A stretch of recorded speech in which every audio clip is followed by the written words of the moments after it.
Baik, Ustaz, ini kasus nyata. Ya. Baru-baru ini saya tanganin, Ustaz.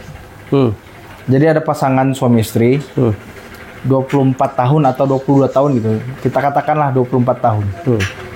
Di bulan Juni lalu itu wafat suaminya. Maksudnya 24 tahun itu usia pernikahan mereka 24 tahun. Oke. Namun dalam hubungan pernikahan mereka 12 tahun itu yang mencari nafkah, yang bekerja adalah istri, karena dia Jadi bekerja. istri tulang punggungnya ya? Iya, Ustaz. Oke. Dan kondisi mereka tidak punya anak. Oke. Jadi istri 12 tahun itu tulang punggung, bekerja di perusahaan swasta Jepang. Gajinya di atas 10 jutaan lah. Begitu di tahun ke-13 sampai wafat, itu yang nafkahi dari aset waris orang tuanya si mayit. Ya, mayit.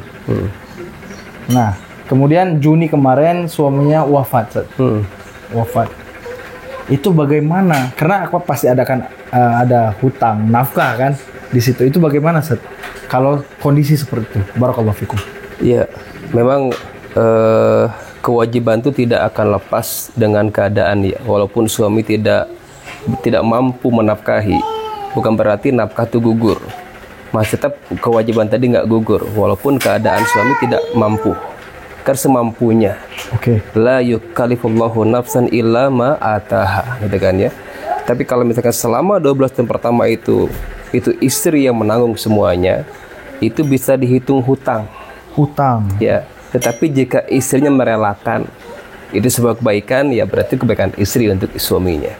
Tapi jika itu bukan kebaikan, yaitu bridging istilahnya, pinjaman gitu kan ya, maka itu hutang suami. Ya kan, selama 12 tahun. Ada berikutnya kan baru kewajibannya ada, itu pun dari harta warisan dari orang tua si suami tadi ya, seperti itu. Jadi hutang dulu selesaikan, berupa nafkah yang diabaikan, nah, baru sisanya adalah bicara masalah waris. Nah, bicara tentang nafkah ini, sebenarnya standar nafkah itu apa-apa aja sih, Ustaz? Makankah atau apa gitu, Ustaz? Jadi bedakan antara operasional rumah tangga dengan nafkah istri.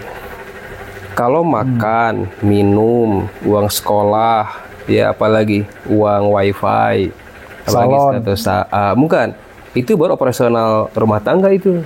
Uang belanja dapur itu operasional, bukan nafkah. Nafkah itu yang melekat ke istri. Ya contoh misalkan kayak tadi, uang salonnya, uang cinta lah, seperti itu. Nah, jadi bedakan antara uang belanja dengan nafkah kepada istri. Jadi ada operasional, ada nafkah kepada istri. Seperti itu berbeda, dua hal yang berbeda.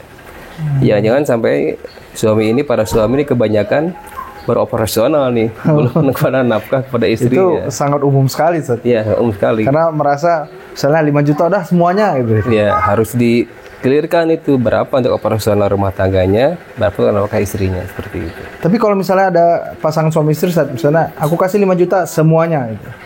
Kan masih umum, Ustaz, 5 juta semuanya. Wafat si suami tadi. Apakah nafkah itu terhitung hutang? Nah, itu bagaimana, Ustaz? Menarik, Ustaz. Iya, itu kan masalah 5 juta itu kan tergantung kepada kondisi rumah tangga mereka ya.